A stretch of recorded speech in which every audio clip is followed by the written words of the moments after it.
አቤቱ ዳዊትን ገርነቱንም ሁሉ አስብ። ለእግዚአብሔር እንደማለ ለያዕቆብም አምላክ እንደተሳለ በእውነት ወደ ቤቴ ድንኳን አልገባም፣ ወደ ምንጣፌም አልጋ አልወጣም። ለዓይኖቼም መኝታ ለሽፋሽፍቶቼም እንቅልፍ ለጉንጮቼም ዕረፍትን አልሰጥም። ለእግዚአብሔር ስፍራ ለያዕቆብ አምላክ ማደሪያ እስካገኝ ድረስ ብሎ እነሆ በኤፍራታ ሰማ ነው፣ በዱር ውስጥም አገኘ ነው። ወደ ማደሪያዎቹ እንገባለን፣ እግሮቹ በሚቆሙበት ስፍራ እንሰግዳለን። አቤቱ ወደ ዕረፍትህ ተነስ፣ አንተና የመቅደስህ ታቦት። ካህናቶችህ ጽድቅን ይልበሱ፣ ቅዱሳንህም ደስ ይበላቸው። ስለ ዳዊት ስለ ባሪያህ የቀባኸውን ሰው ፊት አትመልስ።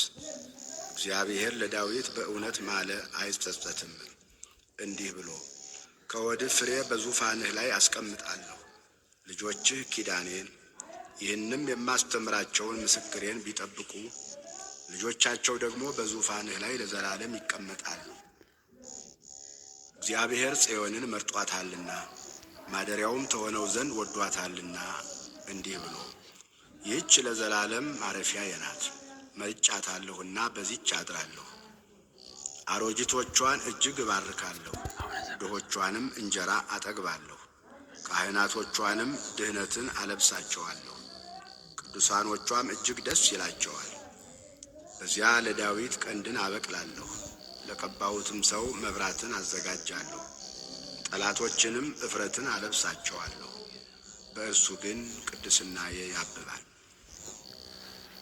መዝሙር 132 ወንድሞች በኅብረት ቢቀመጡ እነሆ መልካም ነው፣ እነሆም ያማረ ነው። ከራስ እስከ ጢም እንደሚፈስ እስከ አሮን ጢም በልብሱ መደረቢያም እንደሚወርድ ሽቱ ነው። በጽዮን ተራሮች እንደሚወርድ እንደ አርሞንዔም ጠል ነው። በዚያ እግዚአብሔር በረከቱን ሕይወትንም እስከ ዘላለም አዝዟልና። መዝሙር 130 እዚህ ስማችን አዲስ አበባ አካባቢ ገብረ ማርያም ነው። ወደ ወዲያኛው ይሄዳል። ክርፋታ ሙሴ ነው ዋናው። ይሄ እስራኤልን የሚመራ የነበረ ሙሴ እንዳይመስላችሁ እኛ እንግዲህ ዳር ደመናትን ያወጣል፣ በዝናብ ጊዜ መብረቅን አደረገ። ነፋሳትንም ከመዛግብቱ ያወጣል። የግብፅን በኩር ልጆች ከሰው ጀምሮ እስከ እንስሳ ድረስ መታ። ግብፅ ሆይ በመካከልሽ በፈርዖንና በባሪያዎቹ ሁሉ ላይ ታምራትንና ድንቅን ሰደደ። ብዙ አሕዛብን መታ፣ ብዙዎችንም ነገሥታት ገደለ። የአሞራውያንን ንጉሥ ሲኦንን የባሳንንም ንጉሥ ዐግን የገለዓድን መንግሥታት ሁሉ ምድራቸውንም ርስት አድርጎ ለእስራኤል ለሕዝቡ ርስት ሰጠ። አቤቱ ስምህ ለዘላለም ነው፣ ዝክርህም ለልጅ ልጅ ነው። እግዚአብሔር ለሕዝቡ ይፈርዳልና ባሪያዎቹንም ይረዳልና።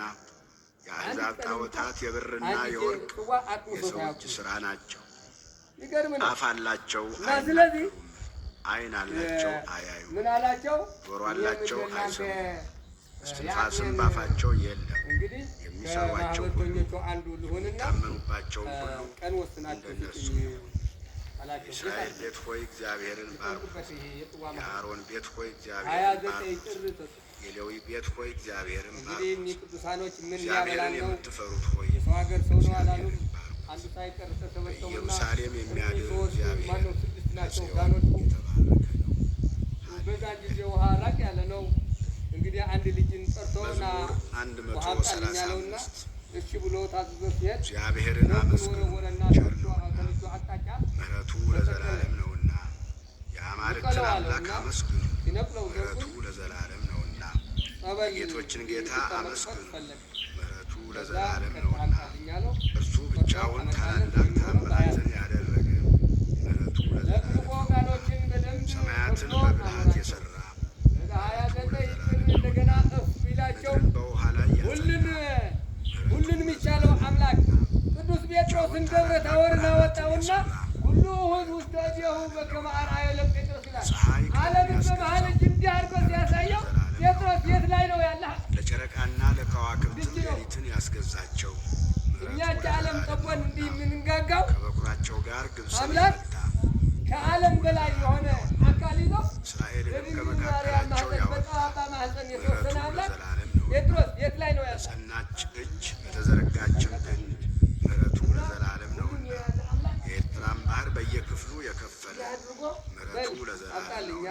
እስራኤልን በመካከሉ ያሳለፈ ምሕረቱ ለዘላለም ነውና ፈርዖንንና ሰራዊቱን በኤርትራ ባህር የጣለ ምሕረቱ ለዘላለም ነውና ሕዝቡን በምድረ በዳ የመራ ምሕረቱ ለዘላለም ነውና ታላላቅ ነገሥታትን የመታ ምሕረቱ ለዘላለም ነውና ብርቱዎችንም ነገሥታት የገደለ ምሕረቱ ለዘላለም ነውና የአሞራውያንን ንጉሥ ሴዎንን ምሕረቱ ለዘላለም ነውና የባሳንን ንጉሥ ዐግን ምሕረቱ ለዘላለም ነውና ምድራቸውን ርስት አድርጎ የሰጠ ምሕረቱ ለዘላለም ነውና ባሪያው ለእስራኤል ርስት ምሕረቱ ለዘላለም ነውና እኛን በመዋረዳችን አስቦናልና ምሕረቱ ለዘላለም ነውና ጠላቶቻችንም እጅ አድኖናልና እነሱ ከሚያወጡት በላይ እነሱ ከሚዘክሩት ዝክር ተለየባቸው። ምግብን የሚሰጥ ምሕረቱ ምንድነው? ለዘላለም ነውና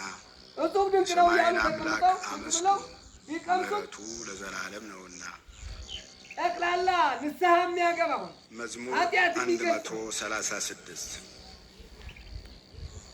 በባቢሎን ወንዞች አጠገብ በዚያ ተቀመጥ፣ ጽዮንንም ባሰብናት ጊዜ አለቀስ።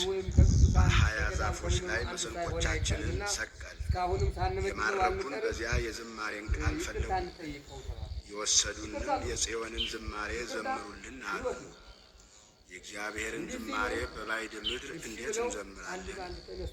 ኢየሩሳሌም ሆይ ብረሳሽ ቀኜ ትርሳኝ፣ ባላስብሽ ምላሴ በጉሮሮዬ ይጣበቅ። ከደስታዬ ሁሉ በላይ ኢየሩሳሌምን ባልወድ፣ አቤቱ በኢየሩሳሌም ቀን የኤዶምን ልጆች አስብ።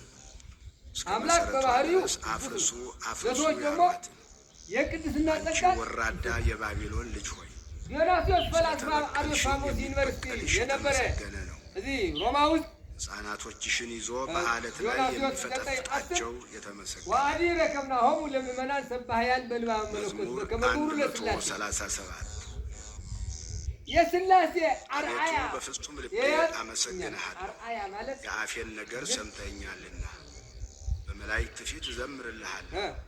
ወደ ቅዱስ መቅደስህ እሰግዳለሁ።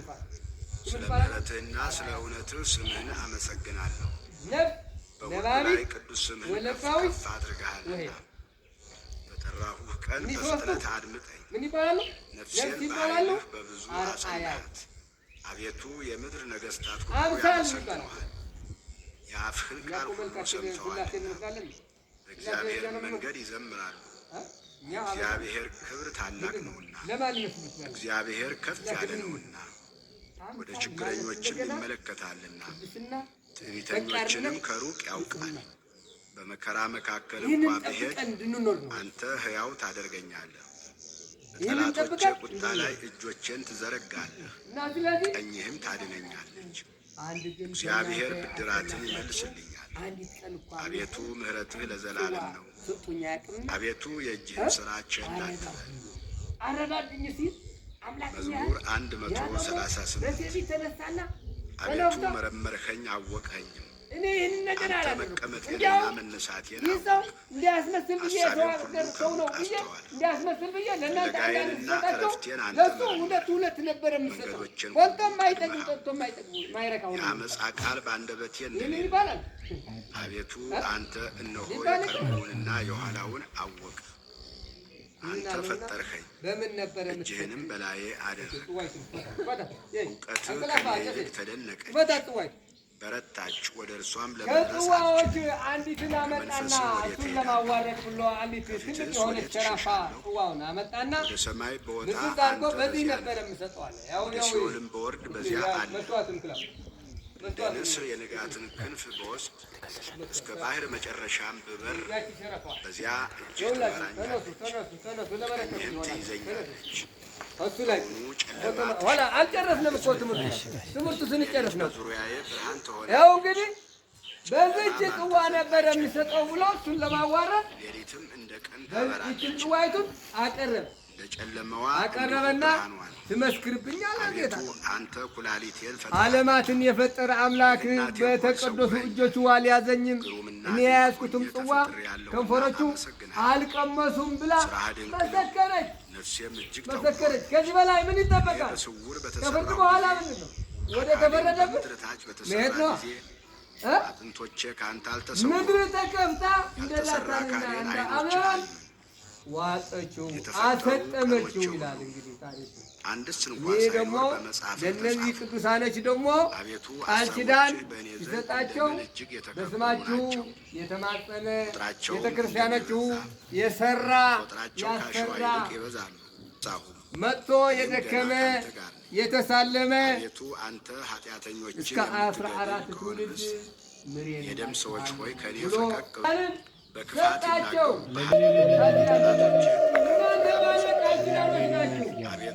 ዓለም አቀፍ አቋርጣችሁ ስትሞቱ ቃል ኪዳን አለላችሁ። አልተሰቀቁምን? ፍጹም ጥልን ጠላሁ። ቅዱሳኖች ቃል ኪዳን ተካፋዮች ናቸው። አሜን። እና ስለዚህ በበነጋታው ደግሞ በበዓለ ንግሣቸው እንግዲህ 30 ጥር ነው የሚውለው። እንግዲህ እናንተ እኔ መጥቼ ይህንን ዓለም እስካሳልፈው ድረስ የሥጋ ሞት እንዳይነካችሁ ብሎ ሰውራቸዋል። እና እንግዲህ ታሪኩ አንድ በአንድ ይቀጥላል። ይቺ ጽዋይቱን አይታችሁታል። በአራተኛው ክፍለ ዘመን ይዘውት የመጡ ባለመስዋዕት ዕፀ መስቀል እዚህ ውስጥ አለላቸው። እንግዲህ ከዘመን ብዛት መስዋዕቱ ረግፈዋል። ፎቶ ማንሳት ይጨርስና መጠየቅም እጃዬንም ሊያሰናክሉ ከመከሩ ከአመፀኞች አድነኝ። የትዕቢተኞች ወጥመድን ሰወሩብኝ፣ ለእግሮቼም የወጥመድ ገመድ። ይህም ደግሞ ማቴዎስ በ40 ዓመተ ምህረት ወደ ቦታ ነአዴር የሚባል ቦታ መጥቶ የልመናዬን ቃል አቤቱ እንግዲህ አድምጥ። በ34 ዓመተ ምህረት የመድኃኒቴ ጉልበት በሰልፍ ቀን ራሴን ሸፈነ። የገንዘብ ሚኒስትር ሆኖ አቤቱ ከምኞቴ የተነሳ ጥምቀት በቤተ መንግስት ነው የተጀመረው። በላዬ አምጥቶት ነበር። ሰዎች እንግዲህ እስከዚያም አይደለም አልተስፋፋም። ማቴዎስ ሐዋርያም ከንፈራቸው ክፋት ይግደላቸው። ለተወሰኑ ሰዎች ትምህርት ሰጥቶ ለተወሰኑ ሰዎች አጥምቆ እንደሄደ ይነገራል። ይኸው እንግዲህ አባ ቄስ የያዙት መስቀልም የማቴዎስ ሐዋርያ መስቀል ለበረከት ብሎ በዛን ጊዜ ለነበሩ ቅዱሳን ሰዎች ሰጥቶባቸው የሄደ ነው። እንግዲህ መደበኛ ሐዋርያ ግን አይደል። የአፍሪካ መደበኛ ሐዋርያ ማርቆስ ግብፅን የቃኘ በ60 ዓመተ ምህረት መደበኛ የአፍሪካ ሐዋርያ ማን ነው የተባላችሁ እንደሆነ ወደ ዋናው ምን አንድ እንግዳ እቤት ከገባ ባለቤት ነው ባለቤት ነው። ወደ አንተ ስጮህ የልመናዬን ቃል አድምጥ። ግን ባለቤት ተውነ ጸሎቴን በፊትህ እንደ ዕጣን ተቀበልልኝ። ለምሳሌ እጅ መንሳቴን እንደ ሰርክ መጥቶ አንድ የተወሰነ አቤቱ ቆይቶ አስተምሮ ለተወሰኑ ሰዎችም አጥምቆ ልቤን ወደ ክፉ ነገር አትመልሰው። ታሪኩ እንደዚህ ነው የሚተረከው። አመፅን ከሚያደርጉ ጽዋይቱን መስቀሉን ሁለቱ መስቀሉን ብረት መስቀሉን ዕፀ መስቀሉን ጽዋይቱን አይታችሁታል። በዚህ እንደገና አለ የድንጋይ በምህረት ይገስጸኝ። በዛን ጊዜ ሲወግጡበት የነበሩ የኃጢአተኛ ዘይት ግን የድንጋይ ገበታ ነው የሚያወኩበት የነበሩ በዛን ጊዜ ጸሎቴ ገና በክፋታቸው ላይ ነውና ቀጥላችሁ ጌታ ተቀምጦ